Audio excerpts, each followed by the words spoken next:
Acho que dentro da questão também da qualidade do transporte público, um tema que tem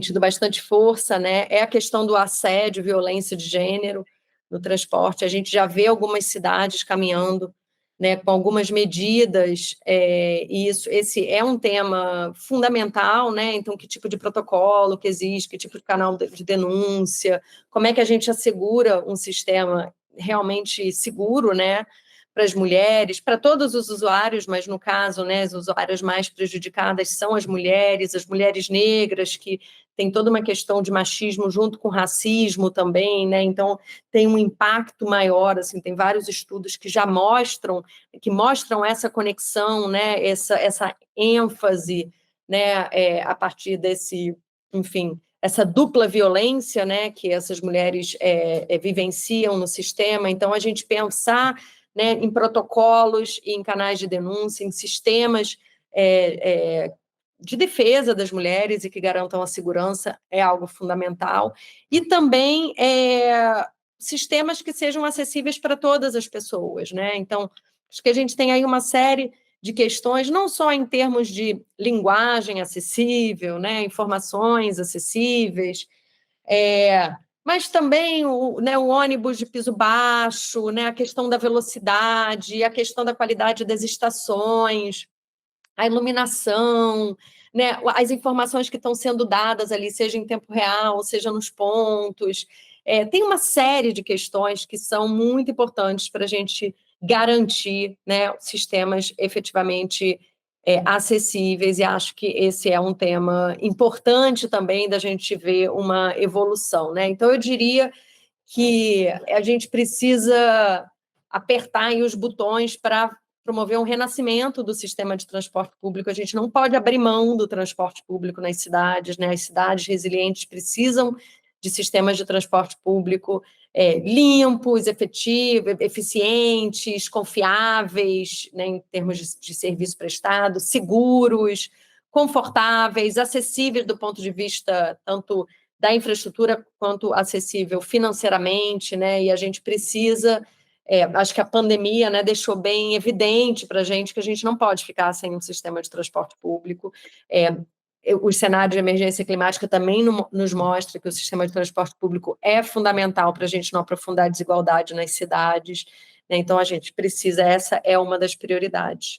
A gente tem a prioridade da mobilidade ativa, né? Então, como é que a gente assegura aí que a mobilidade a pé, a mobilidade por bicicleta fazem parte do sistema de transporte?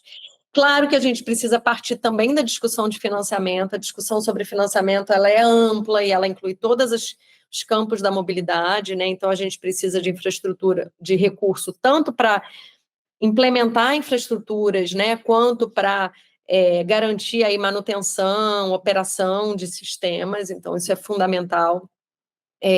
A gente precisa garantir aí a priorização de pedestres, ciclistas no trânsito, né? Então, tem uma série de questões aí, tanto do ponto de vista da infraestrutura, da distribuição do espaço, né?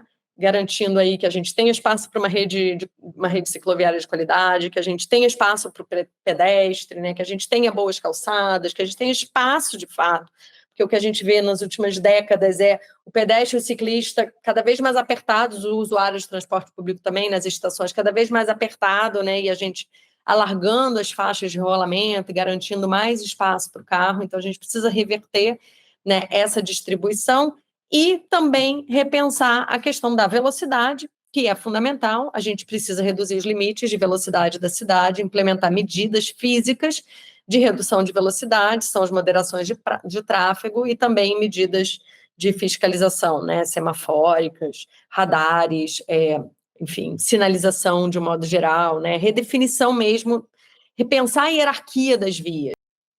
Além, claro, de repensar aí implementar uma série de medidas, né, que contribuem para a adoção da mobilidade a pé e a mobilidade por bicicleta. Então, Os sistemas de bicicleta compartilhada, né, que algumas cidades já têm, as capitais geralmente têm, mas isso é algo que pode ser implementado pelas cidades.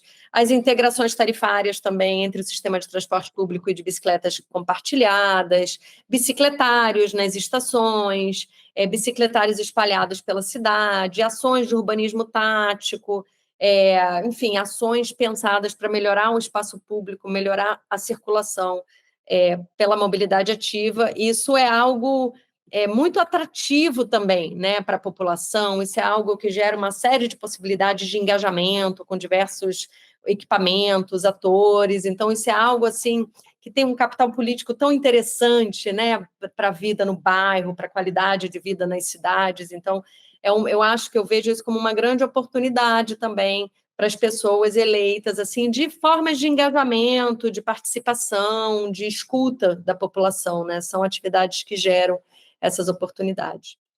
A gente tem aí a prioridade 4, que é de desestímulo ao transporte individual, né? Então, a gente costuma falar muito da gestão de estacionamento, e eu acho que, assim, o grande diferencial no momento nesse debate sobre o estacionamento é a gente ver como que o meio-fio, a gente tem falado muito de meio-fio, a gestão do meio-fio, né? O meio-fio é um espaço cada vez mais disputado na cidade, um espaço muito valioso, né, na cidade, e a gente precisa repensar a forma como a gente entregou ao longo das últimas décadas esse meio-fio, seja para o estacionamento, ou seja para as faixas de rolamento, né, de carros.